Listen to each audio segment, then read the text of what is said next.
Just a while ago, we heard a speech from the Holy Land of Bihar, and I feel like Rahul Gandhi's record player is stuck somewhere.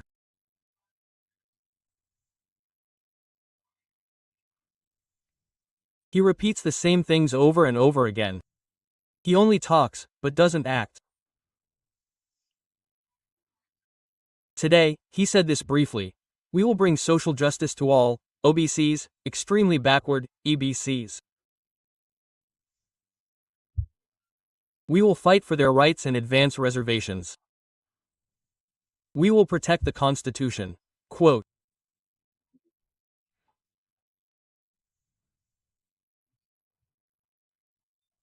So, overall, if we examine the history of the Congress Party's journey from Nehru to Rajiv Gandhi, I would like to give you a date.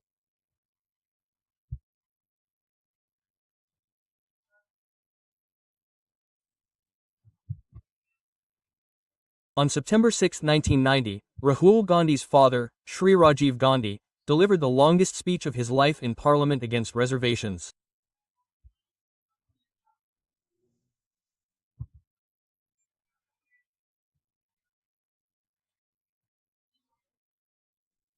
While speaking against reservations, he had said, "If OBCs receive 27% reservation, what will the state of the country be?"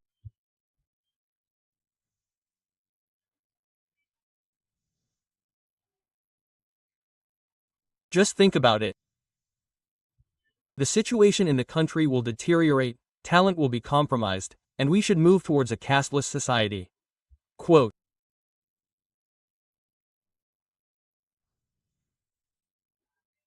He had clearly stated his views against OBC reservations at that time. He had given a speech.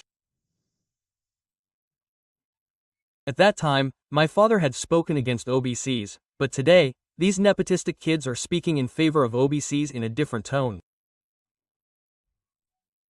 These are the same people who ruled until Sonia Gandhi. Manmohan Singh was Prime Minister, but the reins were in Sonia Gandhi's hands. Even the OBC Commission was not created by these people. The people who did not create the OBC Commission are now lecturing us, saying, "If we come to power, this will happen, if we come, that will happen."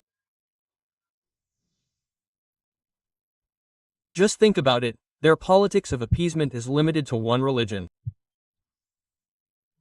Rajiv Gandhi, while giving a speech in the House in 1990, said, "Don't introduce OBC reservations. What will happen to Muslim reservations? Worry about Muslim reservations." Even today, Rahul Gandhi spoke about Muslim reservations.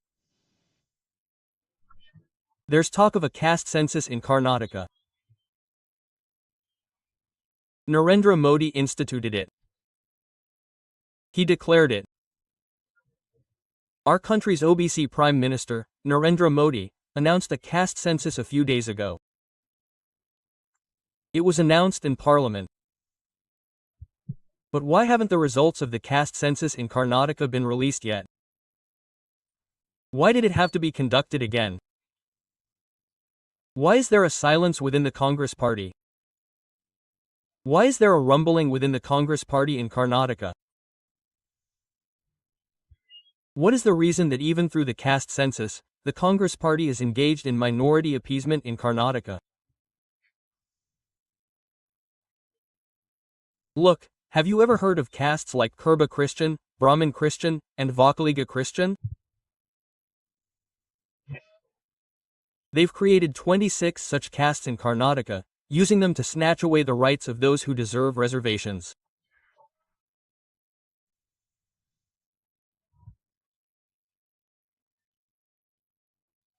Congress is moving in this direction to secure religious appeasement.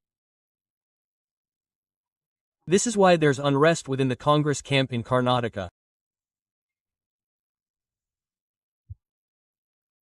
Today, Rahul Gandhi said that if he comes to power, he will provide reservations to OBCs and EBCs in government contracts.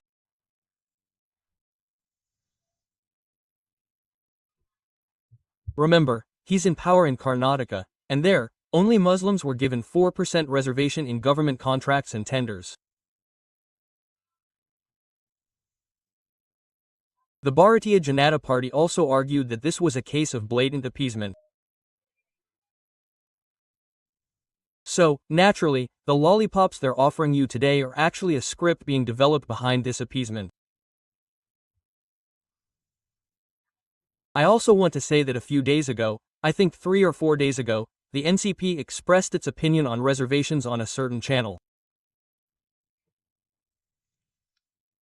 The NCP said that Jainji doesn't want reservations and that reservations should be abolished. So, I want to ask Rahul Gandhi, you say one thing in Maharashtra, another in Bihar. Stop lighting the candle from both sides. Saying Jainji wants this, you light the candle from here, and others, through the NCP, light the candle from above, saying they want this. If the candles are lit from both top and bottom, the world will see your hypocrisy.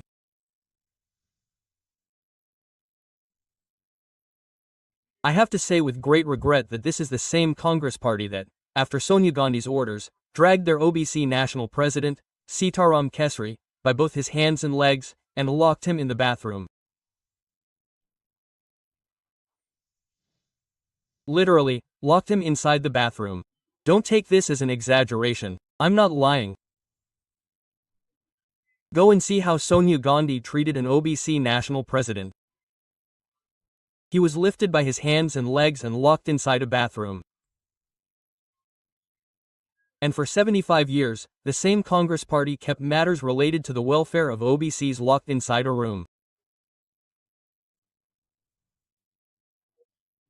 It took OBC Prime Minister Narendra Modi to really think about the benefits that the OBC community can derive from the Constitution of India. It took Narendra Modi for the first time to come out with 10% reservation for the EBCs. Remember, in 2019, the 10% reservation for EBCs in medical education was introduced. You may recall the PIB report, which stated that Modi introduced 27% reservation for OBCs and 10% reservation for economically weaker sections in the All India Quota Scheme for undergraduate and postgraduate medical and dental courses. I would like to remind you that in 2019, central educational institutions were also discussed, because today we also discussed educational institutions. The Central Educational Institutions Reservation in Teachers Card Act, which introduced reservations for SC, ST, and OBC professors, associate professors, and assistant professors for their appointments, first came under Narendra Modi's government. And today, I was quite surprised. Rahul Gandhi was saying, you see what's happening in Uttar Pradesh. You won't be allowed to protest based on caste in Uttar Pradesh. Quote, I don't understand. Your father wants a casteless society, and here you are saying protests should be based on caste. Why should there be protests in the country? If the poor are getting their rights under the Constitution, then these inflammatory statements like the one you're making, Rahul Gandhi, have once added the hydrogen bomb, and today, the uranium bomb. I think he should refrain from making such statements. No matter how hard he tries, nepotism will remain nepotism. No generation will like him.